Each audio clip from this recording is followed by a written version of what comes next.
Hi, I'm model and actress Lilith Stabs, and you're watching Count Drahoon. From ghoulies and From ghosties. ghoulies and ghosties. And long-leggedy beasties. And long-legged beasties. and things that go bump in the night. Good Lord! Deliver us! Deliver us.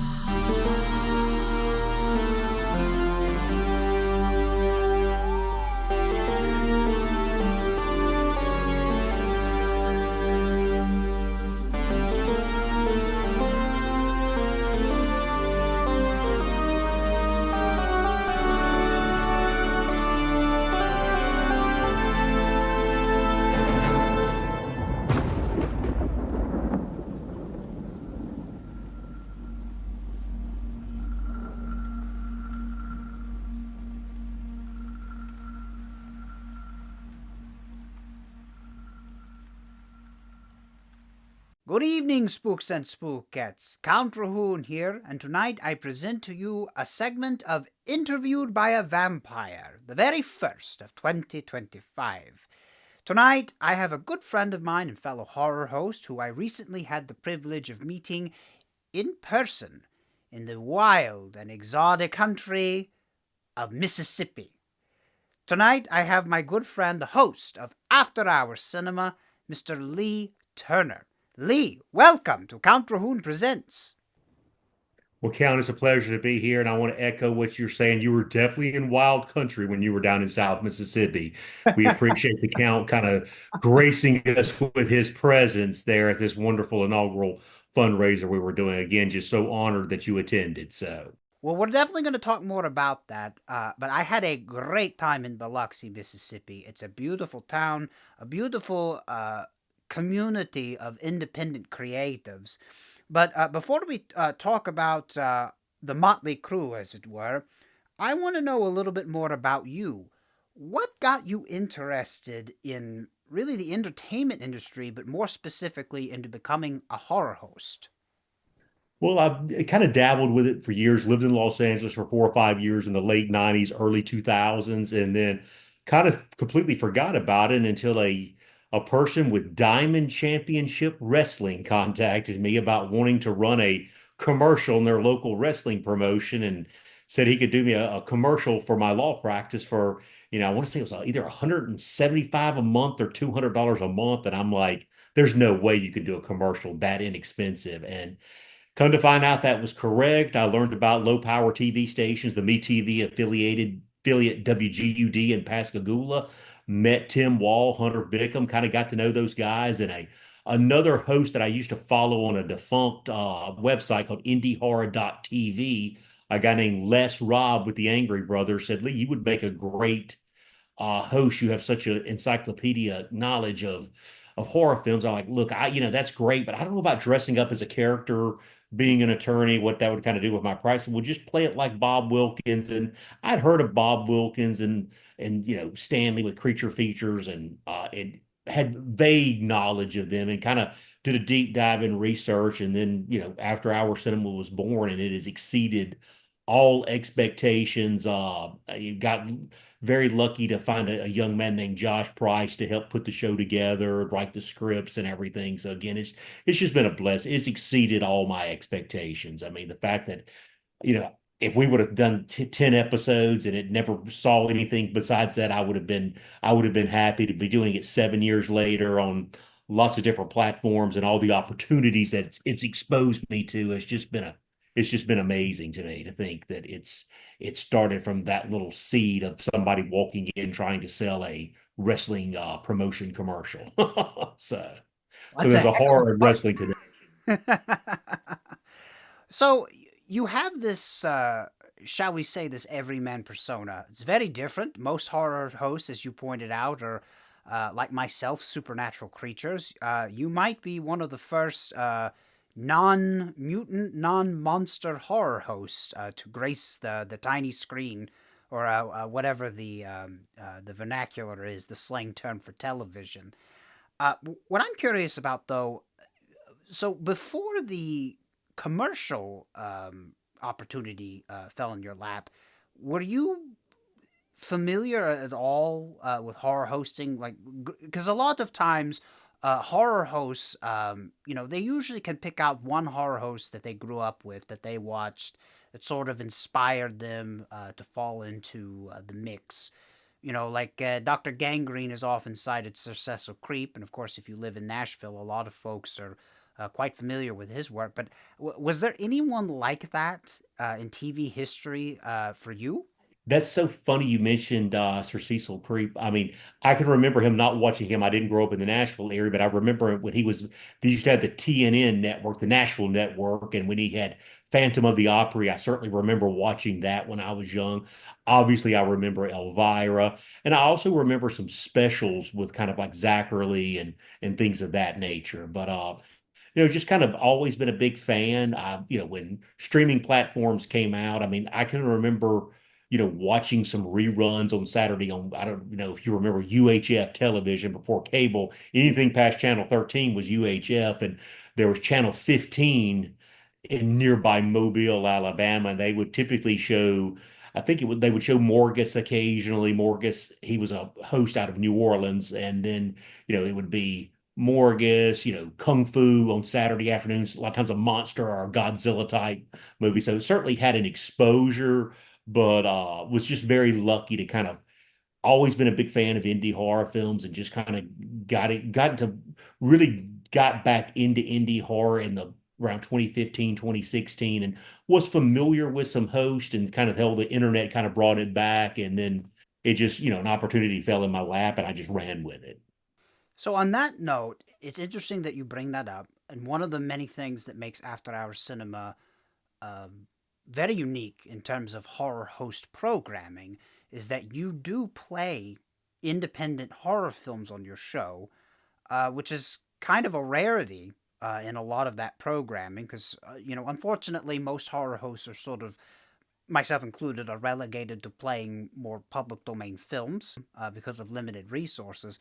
But I want to know, like, was this your intent in the beginning of the show to essentially become more oriented with independent film, or was this just something that sort of happened over time or organically?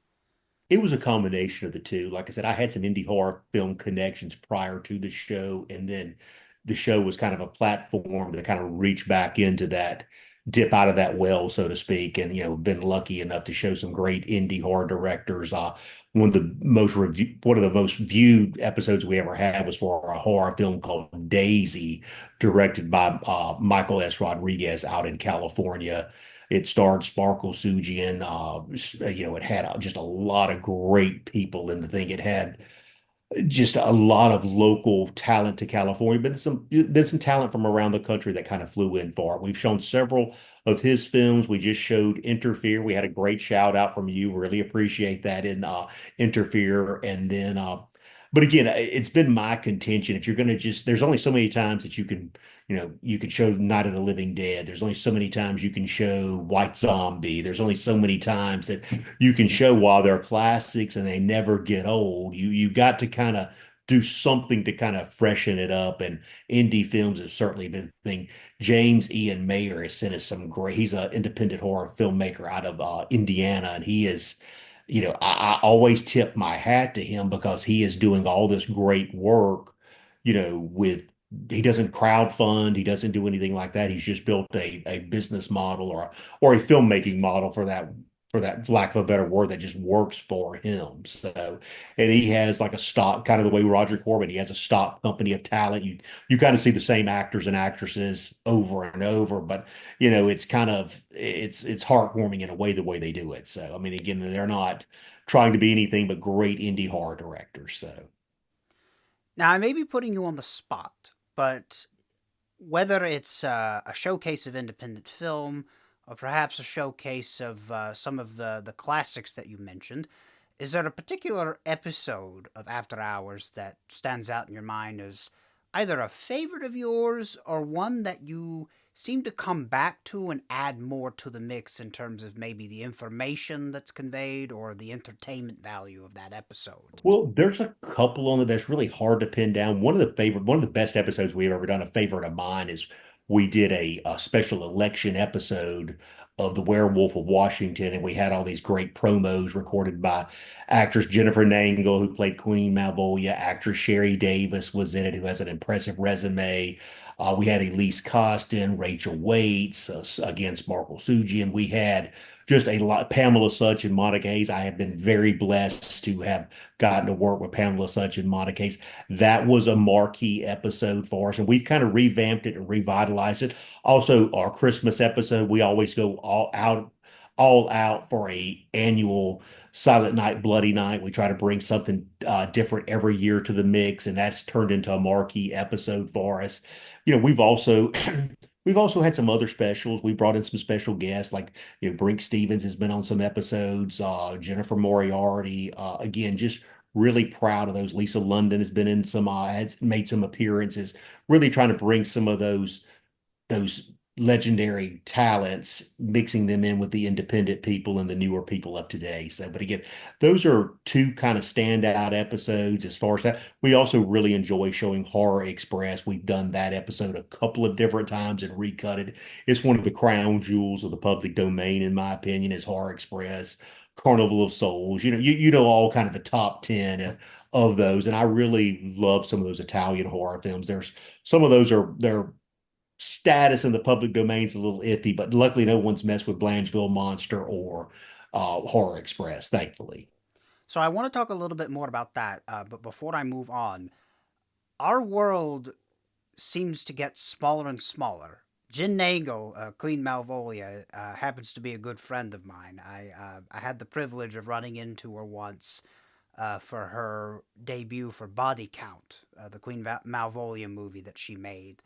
And we've been friends for a long time, so it's interesting. How did you manage to get her to pop in for that? Oh, she's actually been to Mississippi to film. She came and filmed a couple of basically what I call a day of bumpers and a day of inserts for us.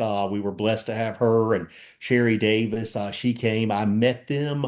I met Jennifer Nangle for the first time on a set of a movie called The Beast Beneath, and just became very good friends. Also got to work with Eric Russo. He has been a just a godsend of connections, being able to work with him and bringing his talents to everything. Also, kind of reconnected or gotten to know Eddie McCobb, a horror host a newer host that's really doing some great stuff. Has a lot of horror bona fide credentials. That's really kind of upping the game, so to speak, in my opinion. If you haven't seen Eddie McCobb episode, I highly recommend it. Eddie McCobb's Popcorn Theater, I think, is the actual title.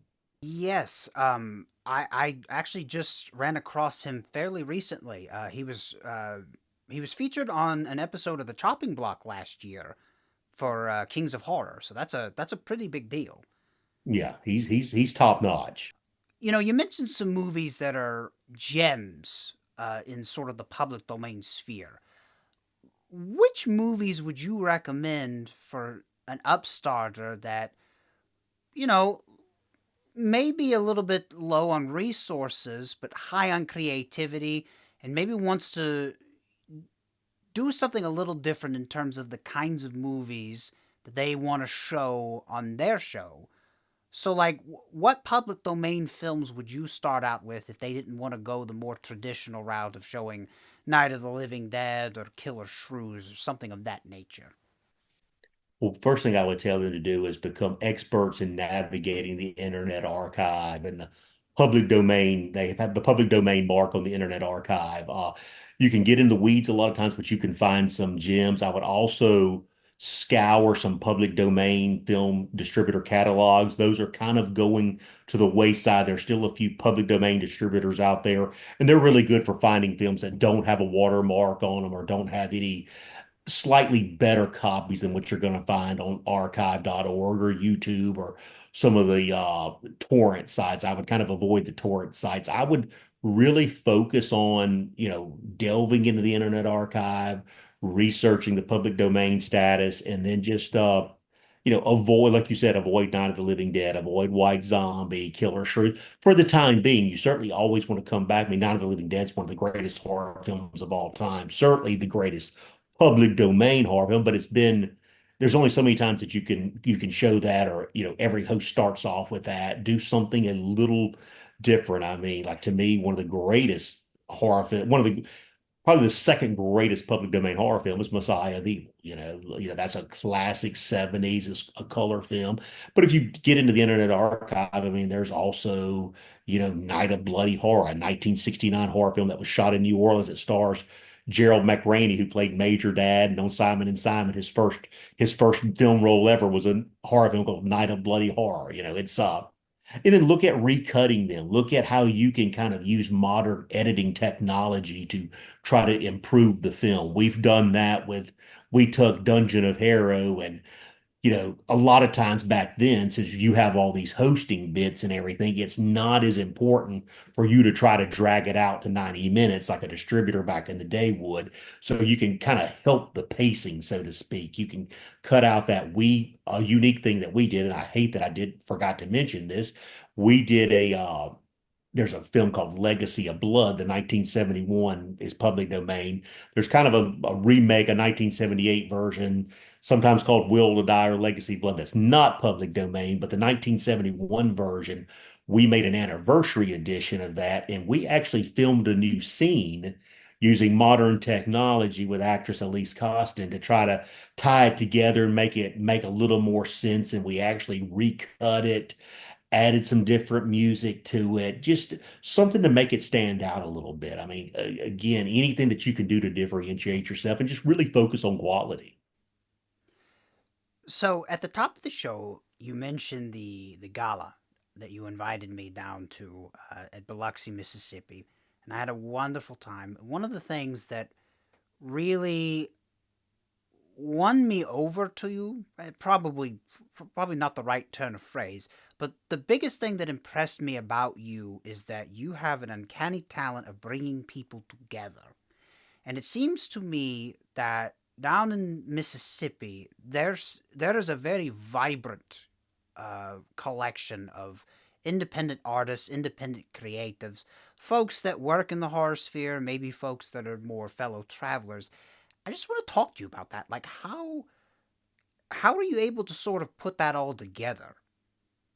Well, one, just doing the show, going to local conventions and local kind of fan fest type events, you meet a lot of people. There's also several meetup groups that I kind of attend. There's also the Mississippi Film Commission, but being near Biloxi, you kind of draw from the New Orleans North Shore kind of film group. You can also get some of the Mobile, Alabama, and then there's also the Gulf Coast, Hattiesburg, even as far north as Meridian, it's kind of a gathering, kind of a focal point, is to kind of rendezvous on the coast for a lot of these things. There's lots of great smaller conventions. I would certainly I'll recommend to any host to get out and hit those smaller conventions. I mean, one, you're going to stand out more, and two, you can make a lot more connections. I mean, I've been lucky enough to attend some great, and I don't mean this in any kind of derogatory way because they were fantastic events. Some of the smaller ones, like I went to Rocket City Con in Huntsville,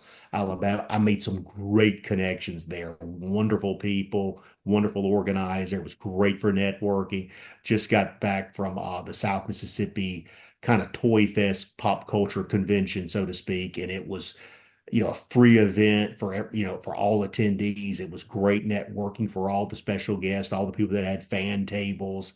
And I've done that a lot. I've gone to the St. Tammany Con, I've gone to RetroCon. Just that a lot of the connections were made that way. And that, I mean, overall though, that's a very big area. From Louisiana through Mississippi, Alabama, and all. That's a That's a Yeah, I pretty kind of basically we're kind of like a tri-state area as far as networking goes. with the community that you've sort of accumulated since doing after hours cinema. Um, do you often collaborate with them on projects outside of after hours cinema? Oh, absolutely. Absolutely. I mean, between doing podcasts and doing independent films, like there's been several independent filmmakers that have filmed movies on my property, just not like in my home, but just like in some wooded areas and stuff. And they've stayed kind of, I have a little mother-in-law suite that's been kind of de facto production hotel, so to speak, for certain little indie films that have been in the area. So Are you working on anything specifically right now outside of After Hours? Not presently, besides writing some scripts. I'm working on a few scripts, but right now just trying to get a few more episodes of After Hour Cinema in the can to kind of get them ready for broadcast on Ocean 7 and New York 48, and then try to put them on kind of the what I'm going to call the little syndication platform that we use and get them out there. And once I kind of get those in the can, then I might start trying to do a little something else, maybe work on a another indie film or help another filmmaker out. So if you're outside of Mississippi, or any of the other platforms that you intimated a second ago, how are we able to watch After Hours? Well, one, we simulcast on YouTube, Mhm. everything, most episodes. Every once in a while, YouTube blocks it for reasons that I don't think the greatest copyright lawyer on earth could figure out why they're blocking that. And then uh, YouTube, then we're on Fearflix. That's a streaming Roku platform. We run occasionally on Monster Channel. We run on, like I said, New York 48, which has a Roku component on top of the just watching it, the broadcast version of it. And then just a lot of other channels. But as far as watching it on demand, I would venture to say that Fearflix is your best bet, as well as just our YouTube channel. We're sort of wrapping things up, Lee, but I want to know what are. I'm not quite sure when this episode will be out, but what are the next couple of movies that we can look forward to on After Hours? Working on it's actually an old, it's luckily it fell into the public domain. It's actually an Amicus production, which was kind of a Hammer Films kind of competitor.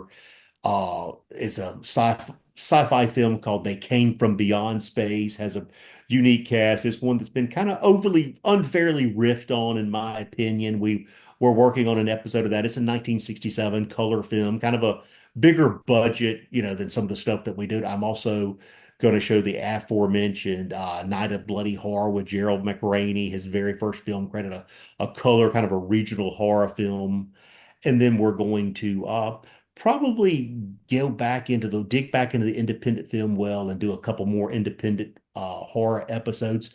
We also, and I forgot to mention this is from another marquee episode, we got to show Tina Krause's film Limbo. It was an experimental horror film that she made late 90s, early 2000s that is just, it was an amazing work of art. And it's funny, I guess almost 20 years later, it's playing at the Museum of Modern Art this Wednesday in New York. I mean, it just shows you the power of shot on video horror films. Again, if you haven't had a chance to check out Tina Krause's work, I highly recommend it.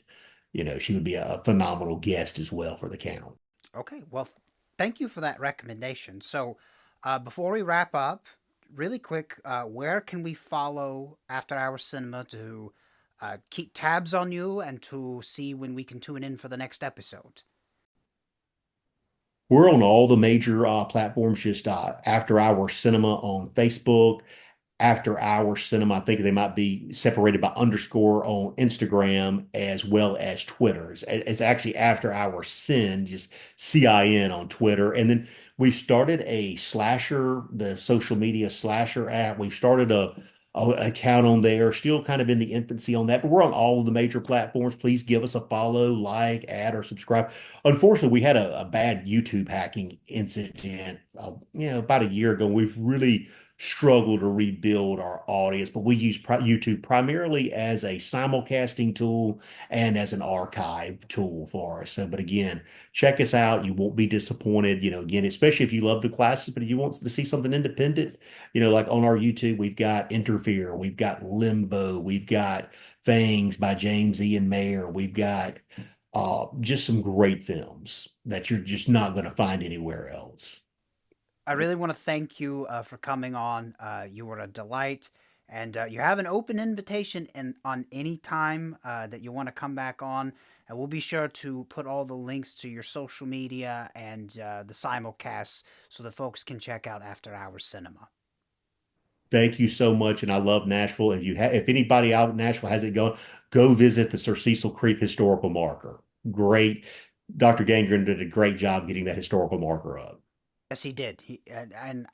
Unfortunately, I haven't had a chance to check it out yet, so I'll be looking for it in the near future to take a picture beside it. But once again, Lee, thanks again, and thank you, Spooks and Spookettes, for tuning in. Unfortunately, that's all the time I had this evening, but be sure to join me next time for another edition of Count Drahoon Presents. But until then, as far as things go when things go bump in the night, there are such things. From ghoulies and ghosties. From ghoulies and ghosties. and long-leggedy beasties. And And long-legged long-legged beasties. And things that go bump in the night. Good Lord! Deliver us. Deliver us.